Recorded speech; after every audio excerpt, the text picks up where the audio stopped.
बिस्मिल्लाहिर्रहमानिर्रहीम। Hello everyone, अस्सलामु अलैकुम। मैं हूं आपका host consultant medical specialist doctor Tanveer Arshad Chaudhry. आप देख रहे हैं programme health special on special TV. सुनते कानों देखती आंखों को डॉक्टर तनवीर अरशद चौधरी का सलाम मोहब्बत।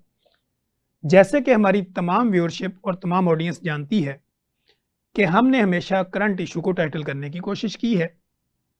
हम डेली बेसिस पे देखते हैं कि हमारे क्लिनिकल ट्रायल में, हॉस्पिटल्स में, इमरजेंसीज के अंदर, ओपीडी में या किसी भी डिस्पेंसरी या गवर्नमेंट किसी भी हॉस्पिटल में रेगुलर बेसिस पे जिन कंप्लेंट्स के साथ पेशेंट रिपोर्ट होते हैं, हम कोशिश करते हैं कि उनकी उन्हीं कंप्लेंट्स को अपने एक्सपर्ट को बुला के बेस्ड ऑन साइंस गुफ्तगू करके आप लोगों को वेल अवेयर किया जाए, वेल एजुकेट किया जाए, ताकि आपको ये पता हो कि मेरी बॉडी के ऊपर कोई भी सिम्टोमेटिकली चेंजिंग आ रही हैं तो क्यों आ रही हैं, इसका मैंने ट्रीटमेंट कैसे करवाना है, इसका रूट कॉज क्या है, डायग्नोज क्या होगा, फिर इसको इन्वेस्टिगेशन कैसे किया जाएगा, और मेरी बॉडी के ऊपर आने वाली जो चेंजिंग हैं, जो अलामतें हैं, इसकी स्पेशलिटी कौन सी है, और मुझे वहाँ जाके कौन सी स्पेशलिटी में जाके किसी हॉस्पिटल में अपना ट्रीटमेंट करवाना है। इन सारे मौजूआत पर बात करेंगे। और आज का जो हमारा मौजू होगा वो वेरिकोजल वेन। लोगों ने आम सुना होगा, लोग वेरिकोज वेन के साथ आते हैं और उनकी ये एक मिथ भी होती है और कई तरह की वो टर्मिनोलॉजी भी यूज़ करते हैं। तो हमारे क्लिनिकल ट्रायल में लोग रिपोर्ट होते हैं, वो अपनी टांगें लेके आते हैं, डॉक्टर साहब मोटी मोटी वेन्स हो गई हैं, नीली पीली शुरू हो गई हैं, सम टाइम हम देखते हैं कि नीली हो गई हैं, कभी इसके अंदर सिलवट पड़ना शुरू हो गए, सम टाइम ब्लॉकेज हो जाती है, चला फिरा नहीं जाता, टांगें फूलती जाती हैं। इसी तरह वेरिकोजल वेन के साथ साथ फिर हम ये देखते हैं कि एंडो वेरिकोजल के साथ जो स्पेशलिटी होती है, ये कौन कौन सी चीज़ों को ट्रीट करती है, किस तरह की कंप्लेन लेके आप हमारे क्लिनिकल ट्रायल में आते हैं, उन कंप्लेंट्स को एड्रेस कहाँ किया जाता है, इन सारे मौजूआत पर हम बात करेंगे। आज हमारे स्टूडियो में जिस हमने most popular, most youngest, most experience शख्सियत को अपने स्टूडियो में दावत दे रखी है, मेरे साथ स्टूडियो में तशरीफ रखते हैं असिस्टेंट प्रोफेसर डॉक्टर सबी नौफल, जो कि कंसल्टेंट हैं। डॉक्टर साहब, welcome to the show. Thank you so much and thank you for giving the public awareness. ये बहुत ज़्यादा एक नो डाउट इम्पोर्टेंट टॉपिक है और बेसिकली ये टॉपिक बहुत ज़्यादा ज़रूरी, पब्लिक के लिए अंडरस्टैंड करना भी ज़रूरी है, और मेरा ख्याल है कि कुछ हेल्थ केयर वर्कर्स और फेलो डॉक्टर्स को भी इस पे कुछ एजुकेशन देना बड़ा ज़रूरी है। सर, फर्स्ट ऑफ ऑल तो thank you so much, thank you कि आपने हमें शॉर्ट नोटिस के ऊपर टाइम दिया और हमारी ऑडियंस की जो ज़िंदगी में आसानियां पैदा करने की हम कोशिश करेंगे इस प्रोग्राम में। तो सर, फर्स्ट ऑफ ऑल तो we would like to know about your personality and educational journey. जी बिल्कुल।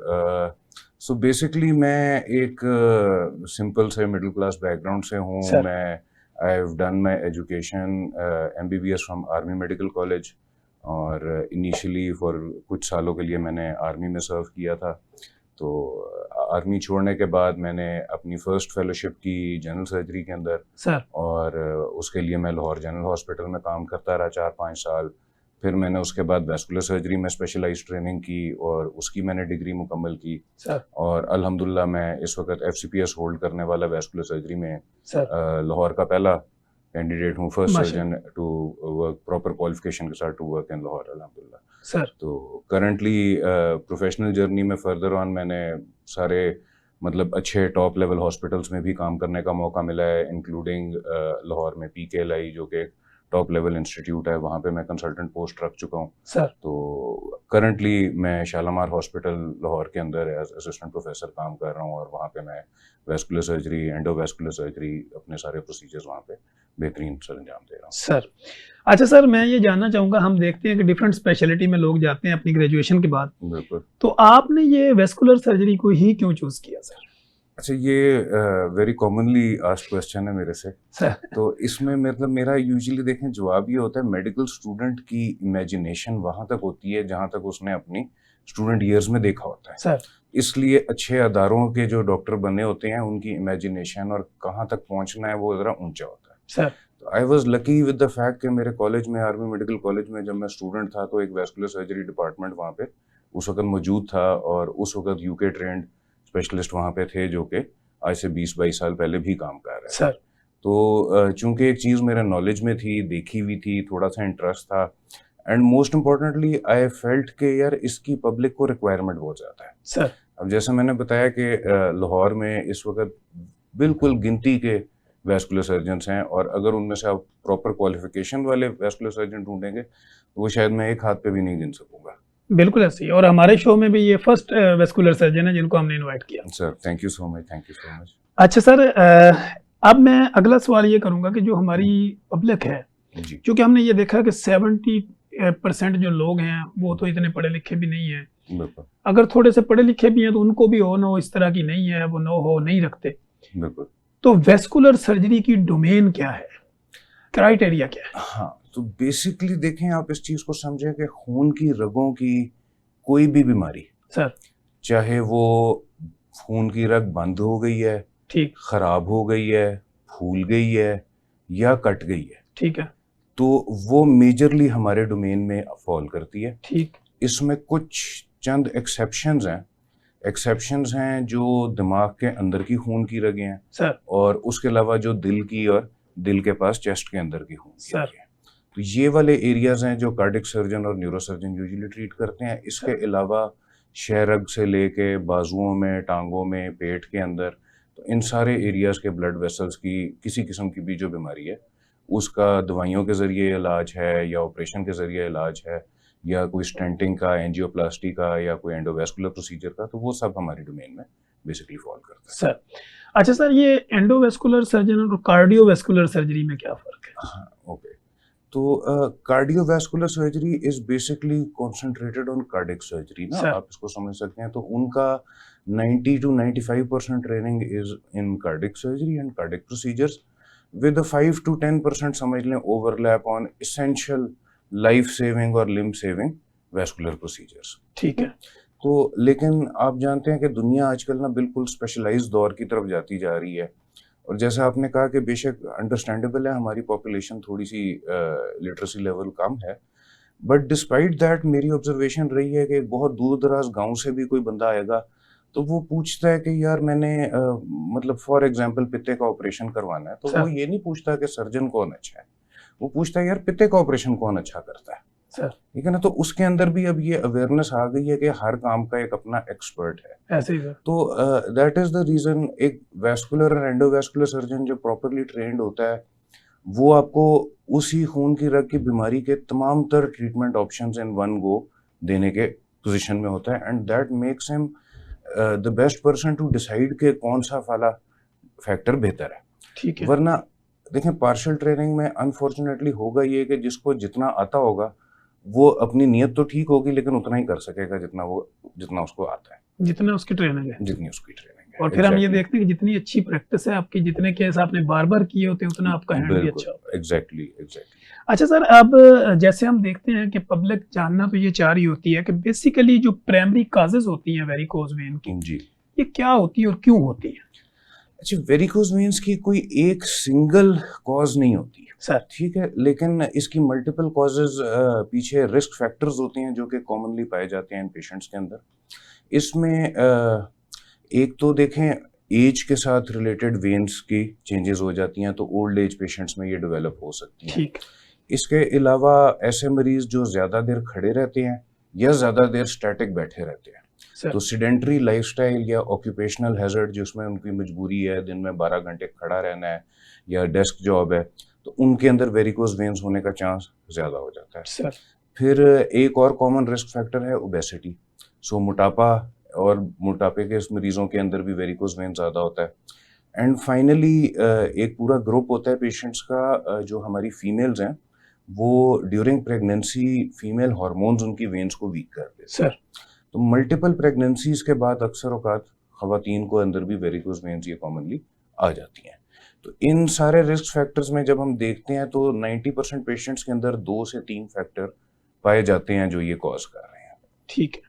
उसमें सर ये भी हो सकता है कि फिजिकल एक्टिविटी नहीं है आपकी, बिल्कुल, वॉक नहीं है, एक्सरसाइज बिल्कुल, नहीं है, और बिल्कुल। वाटर इनटेक कम। बिल्कुल, तो पुअर डाइट, पुअर न्यूट्रिशन भी इसको बिल्कुल कंट्रीब्यूट करती है, और सेडेंटरी लाइफस्टाइल, जैसा मैंने कहा कि वो चूंकि उनकी लाइफस्टाइल अदरवाइज भी एक्सरसाइज वाली नहीं होती और उनकी ऑक्यूपेशन भी उनको मजबूर कर रही होती है, तो ये चीज़ कॉम्बिनेशन में वेरिकोज वेन्स कंट्रीब्यूट कर रही है।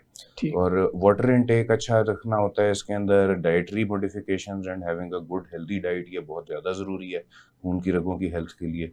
तो इन फैक्टर्स की मौजूदगी में हम बेसिकली वेन्स की डिजीजेस में प्रॉब्लम आती है। ठीक है। अच्छा सर, ज़्यादातर तो हमने देखा कि जो मरीज़ हमारे क्लिनिकल ट्रायल में रिपोर्ट होते हैं, जी। उनमें तो ज़्यादातर लोगों को ना नी जॉइंट के नीचे वाले हिस्सों में वेन्स मोटी-मोटी या फिर जो है ना उसमें रंग बदलते नज़र आते हैं, कहीं जी। नीली होती है, कहीं कुछ होती है। बिल्कुल तो वो लोग डिफरेंट किस्म की जो न्यूरोपैथी के हवाले से दवाइयाँ-शवाइयाँ खा रहे होते हैं। बिल्कुल। तो जब वो हमारे पास आते हैं, हम जब उसको डायग्नोज़ करते हैं, हम कहते हैं हम्म, या तो वेरिकोज़ वेन है, तो आपको तो वैस्कुलर सर्जरी में जाना चाहिए या उनको दिखाना चाहिए। जी। तो ये नी जॉइंट से नीचे वाले हिस्से में ये ज़्यादा वेरिकोज़ की कंप्लेन क्यों होती है? अच्छा, नी इसके अंदर जो वेरिकोज वेन्स है, इसके अंदर कंट्रीब्यूटिंग एरियाज जो होते हैं, जो डिजीज को कंट्रीब्यूट कर रहे हैं, उसमें कुछ नी जॉइंट के नीचे वाले होते हैं, कुछ नी जॉइंट के ऊपर वाले भी होते हैं। सर, बहुत सारे मरीज ऐसे भी होते हैं जिनकी वेन्स वहीं इसी हिस्से में नजर आ रही होती हैं और तकलीफ भी उनको घुटने के नीचे ही होती है, सर, लेकिन बीमारी उनकी कभी कभार नी जॉइंट के ऊपर वाले हिस्से में स्टार्ट हो रही होती है। सही। तो ये दोनों पैटर्न्स ऑफ डिजीज हैं एंड यू आर राइट के हमारी लोकल पॉपुलेशन में इवन दो इसके ऊपर कोई एविडेंस उस तरह का पब्लिश तो नहीं है, सर, बट डेफिनेटली नीचे वाले हिस्से की बीमारी ज़रा ज़्यादा कॉमन है वेस्टर्न रिपोर्टेड लिटरेचर से, जहाँ पे वो बताते हैं कि हमारे इतनी परसेंटेज यानी पेरिफेरल जो एरिया नीचे। जी बिल्कुल। तो ठीक। इसमें बेसिकली कुछ मेन कनेक्शंस होते हैं जो आपके हिप जॉइंट और नी जॉइंट के पास होते हैं वेरिकोज वेन्स के, और कुछ छोटे कनेक्शंस होते हैं जिनको परफोरेटर्स कहते हैं। सर, तो परफोरेटर बेस्ड डिजीज हमारी पॉपुलेशन में वेरी कॉमन है ठीक है। क्लिनिकल प्रैक्टिस के अंदर। तो बिल्कुल आपने ठीक कहा। और इसमें भी ना पेशेंट्स की यूजुअली दो कैटेगरीज होती हैं। मेरे पास ना दो कैटेगरी से मरीज रिपोर्ट करते हैं। एक होते हैं जिनको किसी ना किसी टांग की, जैसे आपने कहा, न्यूरोपैथी हो रही है, पेन हो रही है, तकलीफ हो रही है। और एक ग्रुप ऑफ पेशेंट्स होता है जो कहता है जी मुझे तो कोई मसला ही नहीं है, मेरे ब्लू कलर की ये नज़र आ रही हैं और मुझे इसके अलावा कोई प्रॉब्लम नहीं है। ठीक। तो इन दोनों के लिए असल में एडवाइस यही होती है कि इसकी ट्रीटमेंट होनी चाहिए। सर, और ट्रीटमेंट इसलिए लाजमी है क्योंकि ये बीमारी ऐसी है जो कि एक प्रोग्रेसिव बीमारी है, ये रुकती नहीं है। सर, तो वंस इट हैज स्टार्टेड, अगर इसको ट्रीट ना करें तो ये बढ़ती जाएगी और लेटर स्टेज के प्रॉब्लम्स जो हैं, जिसमें पेन, जख्म बन जाना, स्किन की ड्राइनेस होना, बार बार टांग में इन्फेक्शन होना और कुछ केसेस में टांग का परमानेंट सूज जाना, सर, तो ये सब कुछ बचाने के लिए इनका वक्त पे इलाज कर लेना हमेशा एडवाइस बेहतर होता है।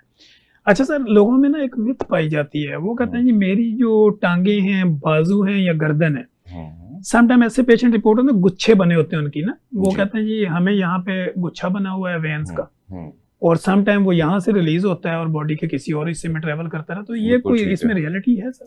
अच्छा, इसमें जो इस किस्म की वीनस डिजीज है ना, फर्स्ट ऑफ ऑल ये 90% या 95% केसेस में लेग्स में ही होती है। सर, गर्दन और बाजू में इससे रिलेटेड बीमारी होना काफ़ी रेयर है। ठीक। ठीक है। और वो सिंपल इस तरह वेरिकोज वेन्स की बीमारी नहीं होती, वो कुछ और बीमारियां हैं सर, जो उससे मिलती जुलती प्रेजेंटेशन से आ जाती हैं। ठीक है। लेकिन वेरिकोज वेन्स इटसेल्फ वो टांगों की ही बीमारी है।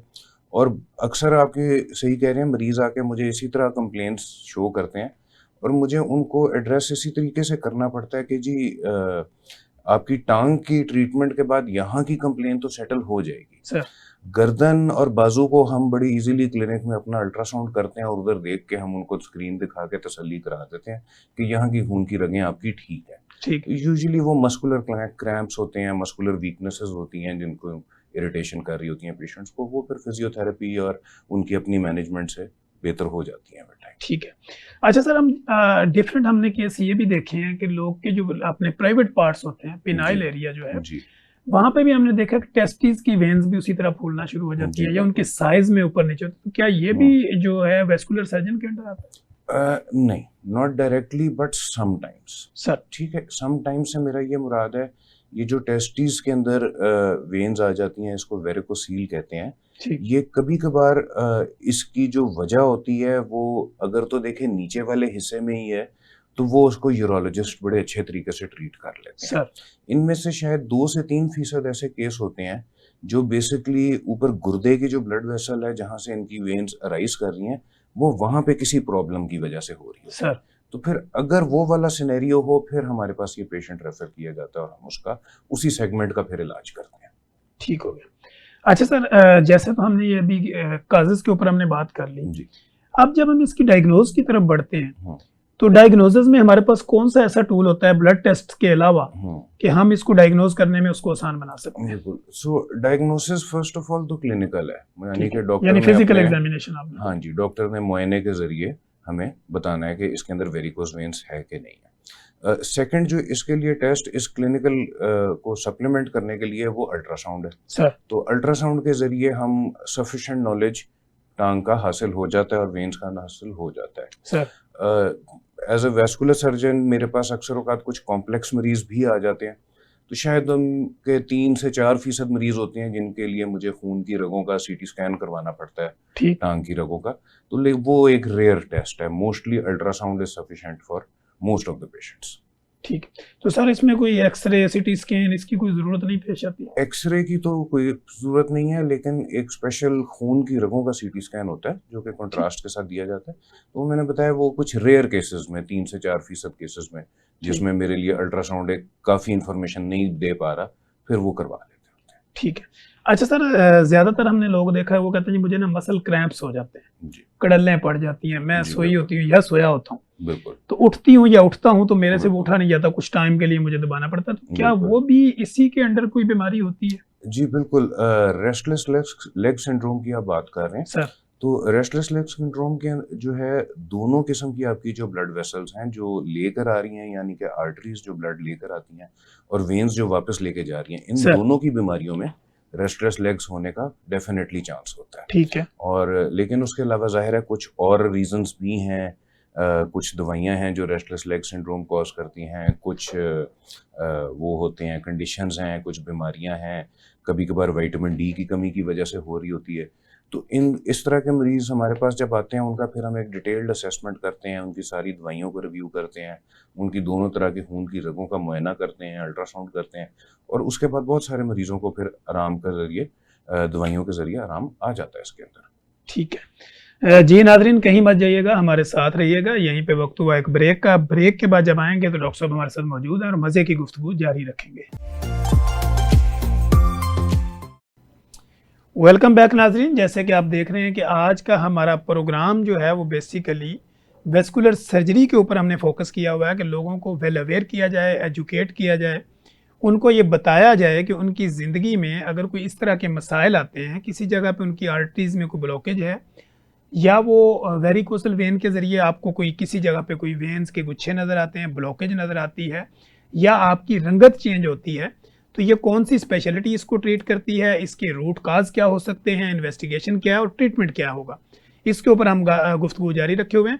हमारे स्टूडियो में तशरीफ़ रखते हैं डॉक्टर सबी नौफल, जो एक मजबूत गिरफ्त रखते हैं इसके ऊपर और वो अपनी गुफ्तगू जारी रखे हुए हैं। सर जैसे कि हम बात कर रहे थे अभी, इसमें सर ये देखते हैं कि वो मरीज़ जो पुराने दिल के मरीज़ हैं, हाइपरटेंसिव हैं या उनको शुगर है, जी तो ऐसे मरीजों में इस तरह की बीमारी के बढ़ जाने की कितनी फीसद जो चांसेस होते हैं सर? ये जो मरीज़ आपने डिस्क्राइब किए हैं ना, ये समझ लें हाईएस्ट रिस्क कैटेगरी हैं सर। और हमारे 60 to 70% पेशेंट्स ऐसे ही होते हैं जिनके अंदर शुगर, ब्लड प्रेशर, पुरानी दिल की बीमारी और बहुत कॉमनली होती है। और ये भी बड़ा कॉमन होता है कि हमारे पास जब मरीज़ एक टांग की बीमारी के साथ आता है, उसके सारे टेस्ट कराए जाते हैं तो उसको फर्स्ट टाइम पता चलता है कि जी मेरा दिल भी कमज़ोर है, शुगर भी है।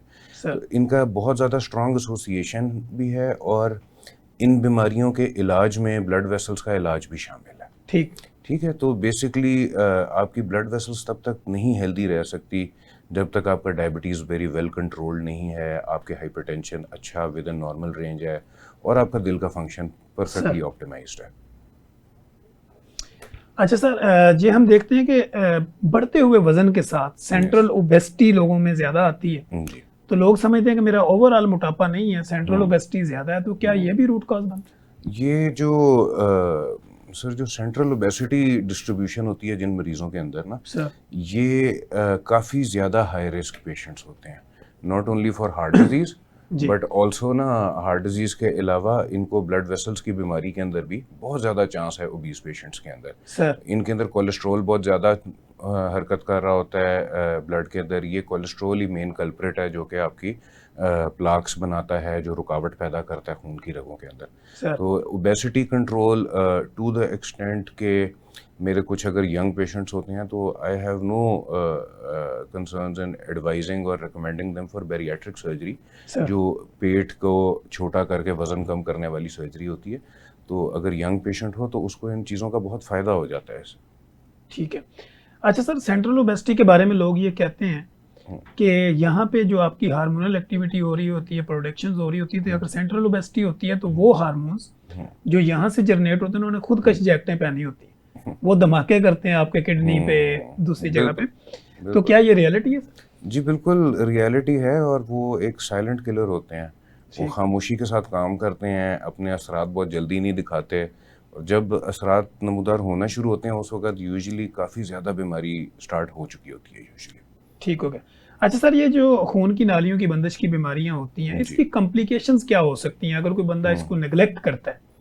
ठीक है, तो इसमें देखें, सबसे पहले जब बीमारी स्टार्ट होती है तो मरीज़ को ये तकलीफ़ होती है कि थोड़ा सा चलने के बाद उसको टांगों में तकलीफ़ होना शुरू हो जाती है, जिसका बेसिकली मतलब ये है कि जब मरीज़ बैठा हुआ था उस वक्त तो खून की सप्लाई काफ़ी थी सर, लेकिन जब ज़्यादा चलना शुरू किया उसकी रिक्वायरमेंट बढ़ी है, जिस्म वो वाली रिक्वायरमेंट प्रोवाइड नहीं कर सका। सर इसके बाद जो नेक्स्ट स्टेज होती है उसके अंदर बैठे बैठे मरीज़ को टांग में तकलीफ़ हो जाती है, मतलब अब चलने की ज़रूरत नहीं होती, तो अब रेस्ट पे भी खून की सप्लाई कम हो गई है। ठीक।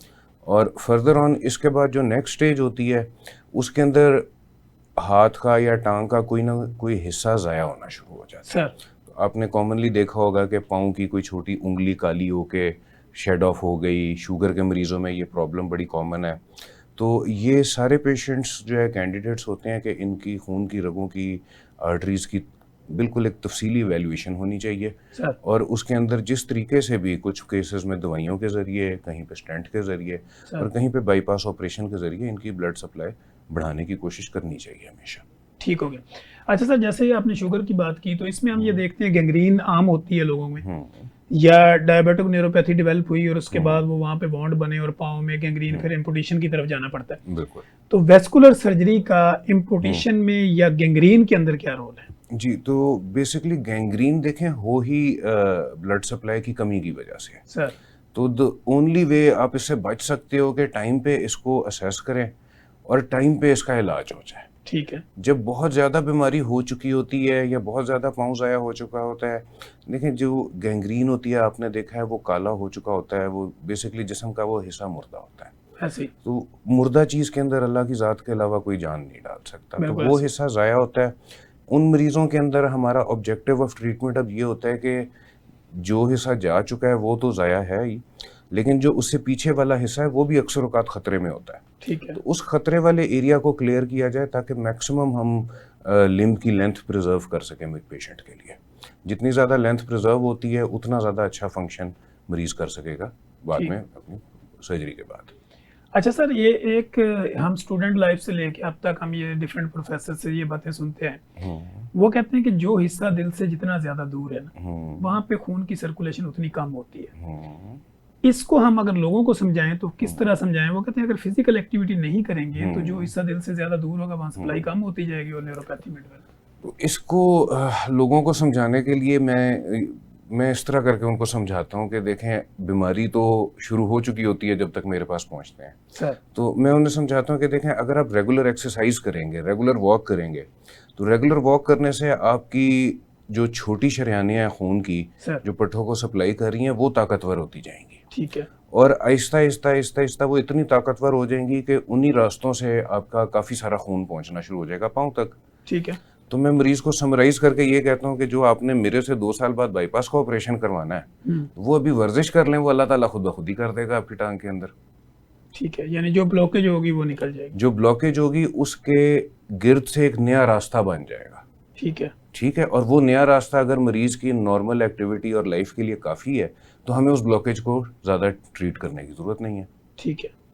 अच्छा सर, ये ऐसे भी होता है कि अगर आपकी वेरिकोजल वेन है या खून की नालियों में कोई बंदिश मुसलसल रहती है, दिल के अटैक के साथ तो इसका होता ही है, समटाइम हमने ये देखा है कि आजकल लोगों के अंदर जब भी आरएफटी की रिपोर्ट करवाते हैं रेनल फंक्शनल टेस्ट की, तो उसमें हम देखते हैं क्रिएटिनिन बढ़ जाता है, यूरिया बढ़ा होता है, और जो उसका ईजीएफआर होता है वो उसमें हम देखते हैं कि वो लोगों का किसी का 13% आ रहा है, किसी का 15% आ रहा है। तो इस कंडीशन में अगर कोई वेरिकोजल वेन का पेशेंट है तो वो कैंडिडेट बन सकता है?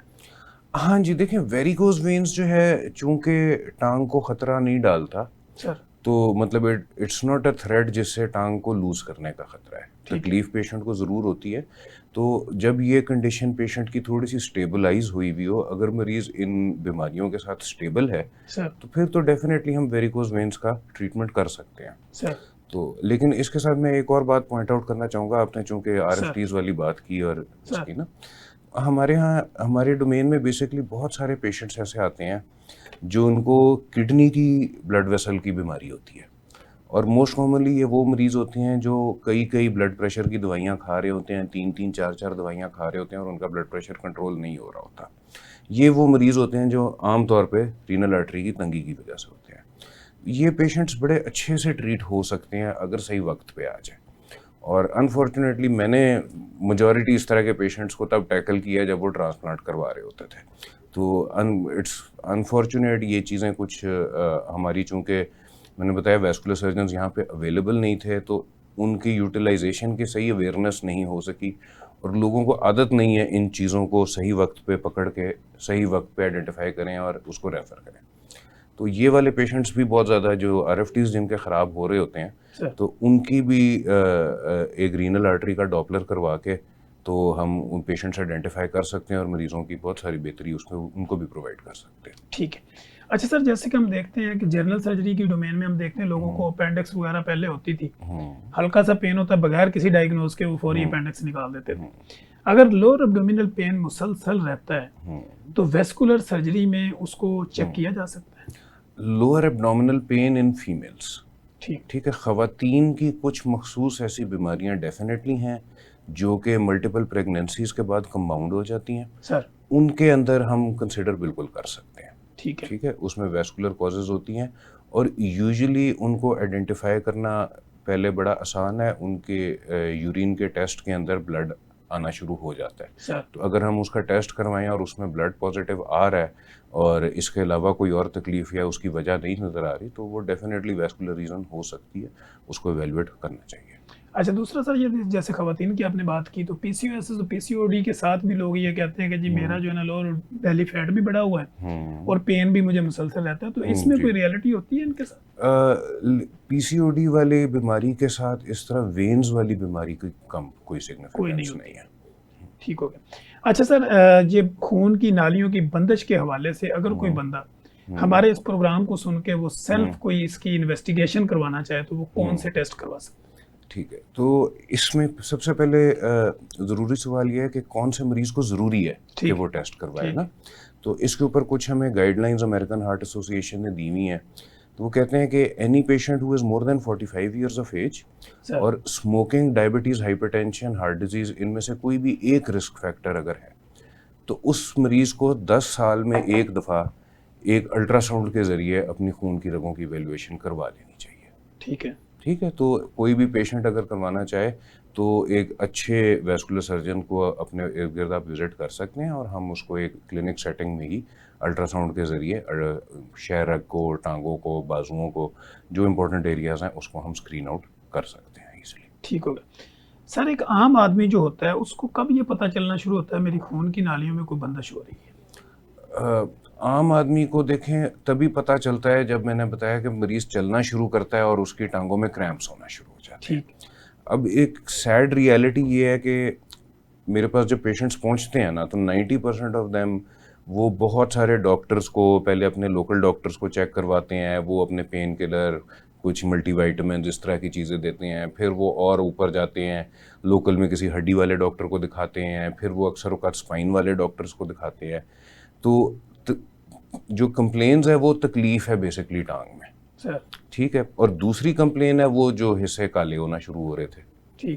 ठीक है, तो जो हिस्से काले हो रहे थे उनमें से अनफॉर्चुनेटली बहुत सारे पेशेंट्स हमारे हॉस्पिटल्स में जाते हैं, उनका वो काला हिस्सा रिमूव कर दिया जाता है और उनको वैस्कुलर सर्जन के बारे में गाइड नहीं किया जाता, और कभी कभार बड़ा मुझे दुख होता है, उनको सही दवाइयाँ भी नहीं लिखी गई होती जो एक आर्टीरियल डिजीज़ के मरीज़ को लिखी जानी चाहिए आप गैंग्रीन ट्रीट करने के बाद।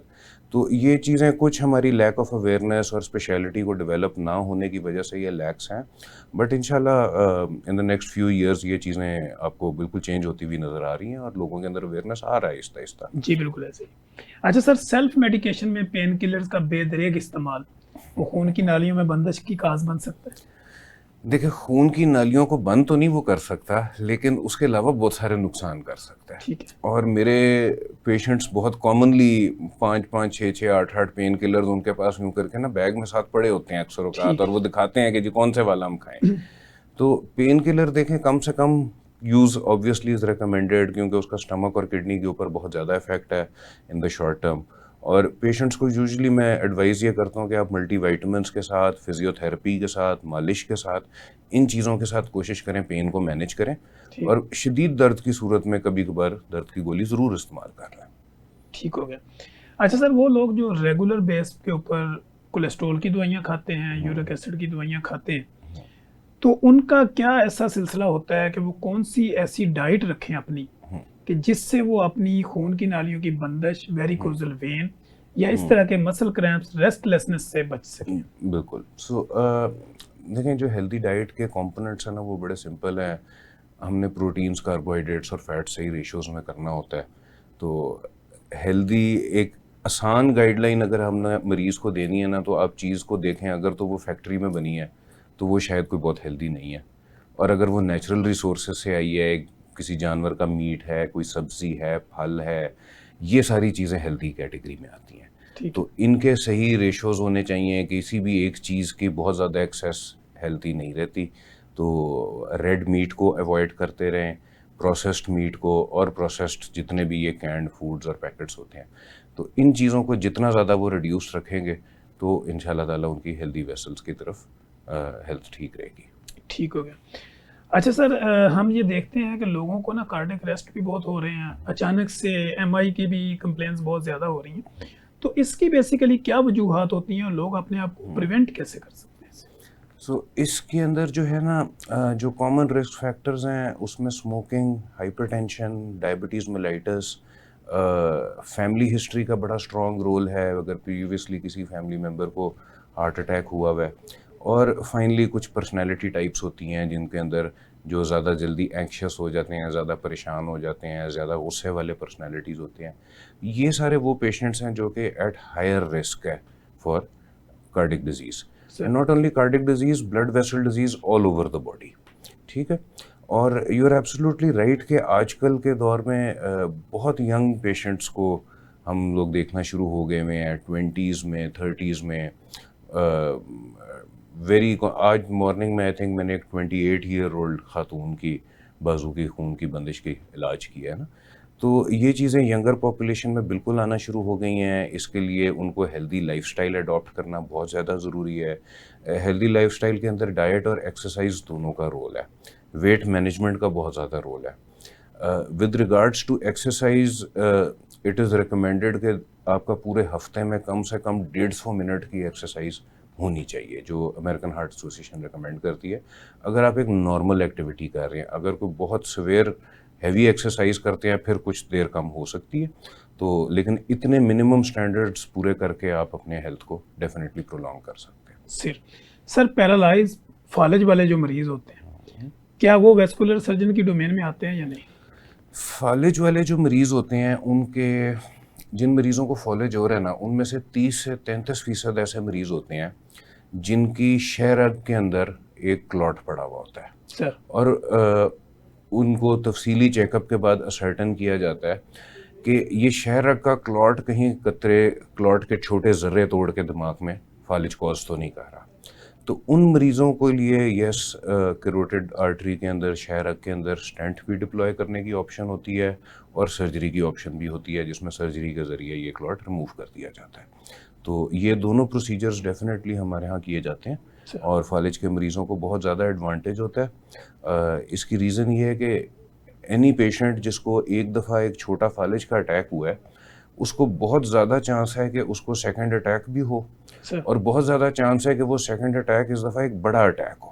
तो वो बड़ा अटैक जो कि एक ज़िंदगी को ख़तरे में डालने वाला या एटलीस्ट मरीज़ को बिल्कुल पैरालाइज करके बेड बाउंड करने वाला हो सकता है, उसको प्रिवेंट करने के लिए ये इंटरवेंशन हाईली रिकमेंडेड होती है। Sir thank you so much, बड़े ज़बरदस्त अंदाज में आपने बेस्ड ऑन साइंस गुफ्तगू करके हमारे लोगों की ज़िंदगी में आसानियाँ पैदा करने की कोशिश की। Thank you so much. और मैंने भी कोशिश की कि एक लेमैन के अंदाज में एक आसान सवाल किए जाएँ ताकि उनको समझ आए। सर हमारे पास आखिरी 2 मिनट हैं। डॉक्टर सबी नौफल का पब्लिक के नाम क्या पैगाम और वेस्कुलर सर्जरी में क्या एडवांसमेंट आ चुकी है? So thank you so much for the opportunity. Public के नाम मेरा ये पैगाम है कि healthy lifestyle, weight management and avoidance of smoking, इन 3 चीज़ों के साथ आप ब्लड वेसल्स की डिजीज़ेस को प्रिवेंट कर सकते हैं।